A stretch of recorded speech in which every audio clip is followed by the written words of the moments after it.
I'm Nancy Showalter, and you're listening to Spirituality for the Politically Incorrect podcast.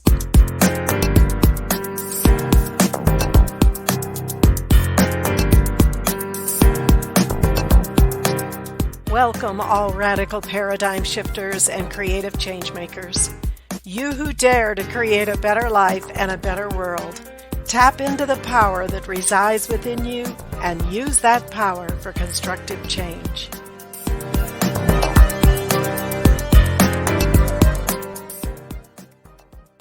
Hello and welcome to today's episode, 5 Keys to God Mastery.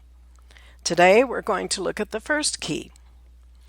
But let me begin by saying that recently, while again reading from Book 1 of the Life and Teachings of the Masters of the Far East, I was deeply struck by an experience the author and the members of his research team had during their 3.5 years in the Far East with a group of unascended masters. Baird T. Spalding documented their expedition in 6 volumes. So from Volume 1, Chapter 9, it begins with a story about their visit to a village that has a healing temple that is dedicated entirely to healing, and this temple is open to the people at all times.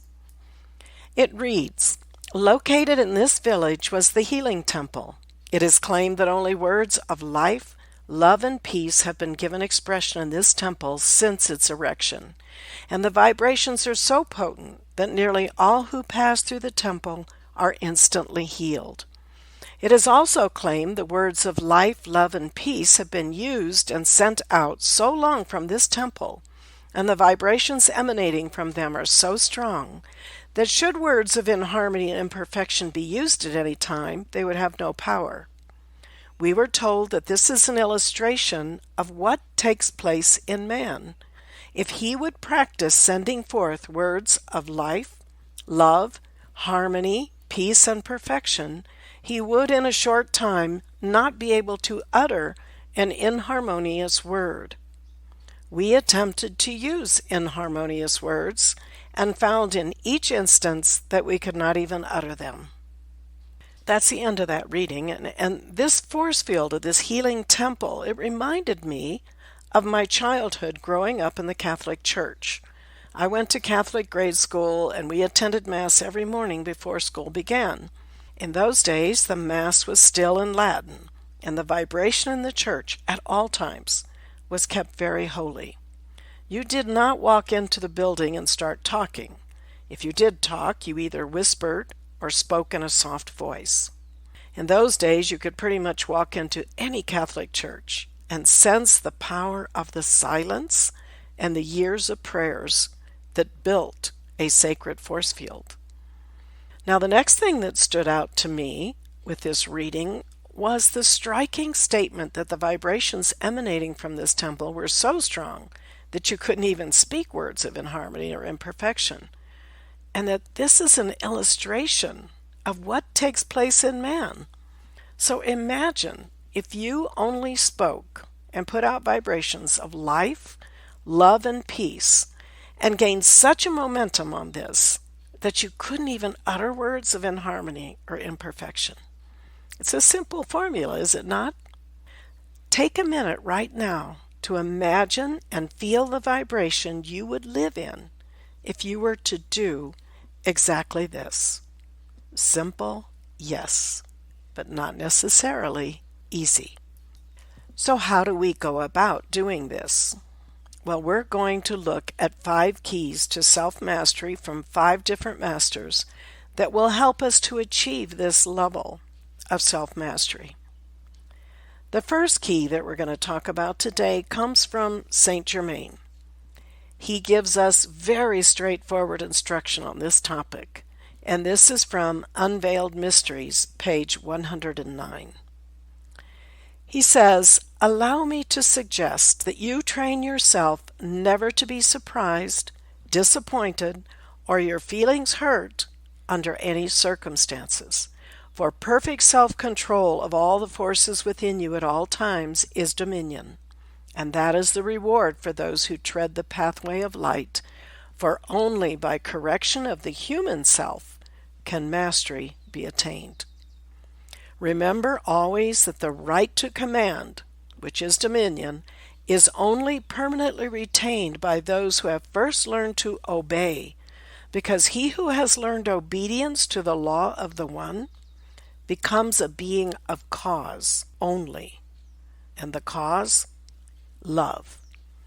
Thus he in reality becomes the law of the one through the quality of similarity.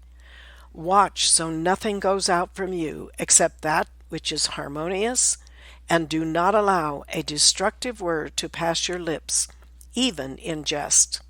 Remember, you deal with a force of some kind every instant of eternity, and you are its qualifier at all times.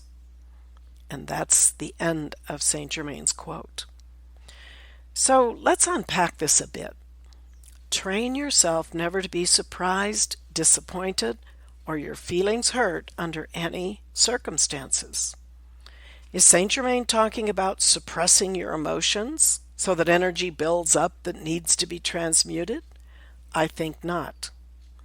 Rather, train yourself to not react to the emotional states around you or that you may encounter. In other words, you may have slings and arrows that come your way, or things may not work out the way you were expecting, or someone or something may completely surprise you with some unexpected reactions or attitudes, but you are still able to remain in your Christ consciousness and respond, or not respond, from that level of your being. And then he says, because he who has learned obedience to the law of the one becomes a being of cause only, and the cause is love. Again, you are in the higher vibration, and you remain in oneness with your Christ self, which is love. And he says, do not allow a destructive word to pass your lips, even in jest. Remember, you deal with a force of some kind every instant of eternity, and you are its qualifier at all times. Now, this is an interesting one. How many times do we just go about our day expressing everything we might feel? I'm tired today because I'm overwhelmed with all that I have to do right now. My boss is so demanding and demeaning. He did this, she said that. Whatever might be our circumstances. And that's the key word, circumstances. It's not you. It's not your emotions unless you allow yourself to emotionally interact with your circumstances rather than be the Christ acting within those circumstances, just like Jesus was. We are the qualifier at all times. So this is our first key that we're going to contemplate this week. And we're going to see, take a little self-examination. How do you have this mastery? How do you express yourself? And how do you react to circumstances in your life? We can go into our hearts, meditate, let your consciousness drop to your heart center, and just be in the I am. Be that living Christ, that higher mental body that you have within you. Be one with your source and remain in that space, remain in that level of consciousness as you move through your daily life.